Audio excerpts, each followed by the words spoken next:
不斷向上。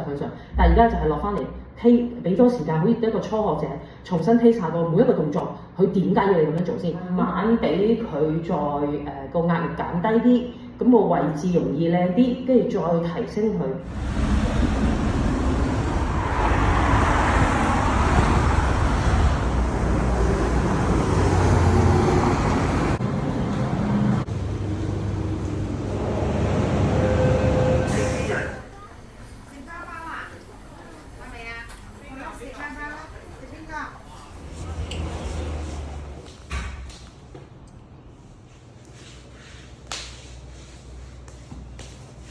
9月17號25年，我第50次，今日星期3啊，11點半至1點半啦。其實我有少少唔舒服啊，作感冒，睇咗醫生㗎啦。咁跟住食緊啲藥撳住咯，但係咧都想出嚟tune 下個人啦。如果唔係咧，你就會覺得更加覺得自己喺度病緊。咁但係咧見琴日食咗啲藥已經覺得幾好啦。有冷氣，你仲要擘開咗個口咧，跟住個口乾晒之後，個朝就即刻覺得唔係好舒服。你有冇咁嘅經驗啊？喺上面唔舒服。咁如果睇中醫㗎，跟住咧發覺都係唔好啦，因為嚟緊又要種嘢啦，就嗱嗱聲食咗西藥撳咗佢之後咧，就約咗星期再見中醫清一清個底啦。咁今日咧就好想咧將條腰推翻上前多啲，等佢舒服翻。留意下如果過緊咧，就喺個腹肌嗰度咧要做啲嘢啦。如果唔係咧，都掹住咗我個頭翻咗嚟。咁跟住你條腰就長期有種喺後邊擠壓咧，咁你就好難咧 extend 去咬得開。咁你就唔可以淨係話咬腰，其實每一個部分都會配合啦。咁同埋咧練咗一啲新嘅嘢，咁喺凳度做啦。跟住我發覺第一日練咧，哇！我啲大腿嘅肌肉咧，簡直係超級澎湃到不得了。跟住第二日做咧，個大腿咧已經好多，就適應咗，不過好攰。其實我只係做咗3組，做咗3 set 嘅，自己做50下啦。3個方向嘅腳部練習50下之後咧，都成5分鐘㗎啦。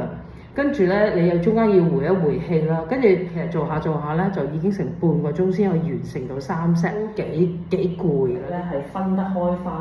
但係你做嘅時候咧，呢啲位咧一定要上嚟嘅，你唔好諗住坐喺度扎落去做咧。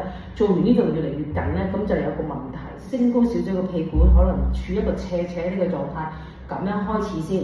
咁不過我而家咁樣講，你都唔知我做緊啲咩，好似喺張凳做一啲踏步咁樣，其實好簡單。有時越簡單嘅嘢咧，就反而自己都唔會再諗佢。但係突然間嗰日不如試下咁樣做咧。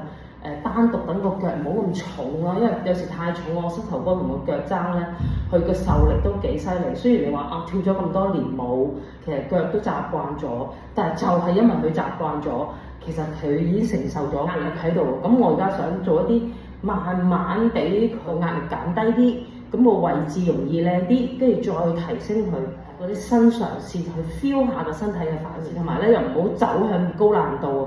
以前咧真係〜所有嘢都走向高難度，因為你係一個表演者，咁你會追求不斷向上。但係而家就係落翻嚟俾多時間，好似一個初學者重新 taste 下個每一個動作，佢點解要你咁樣做先？咁而家你見到咧，我呢啲盤骨咧仔咗好多啦，個 hip 嗰啲位咧，我相信都合格咗好多。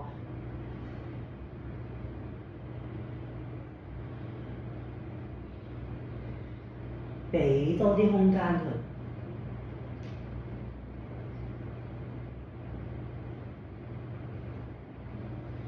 雙腳前方，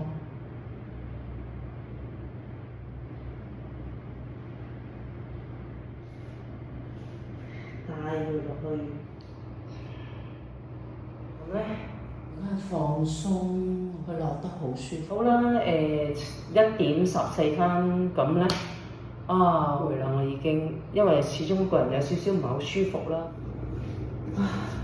好啦，第51次再見啦，快啲好返啦！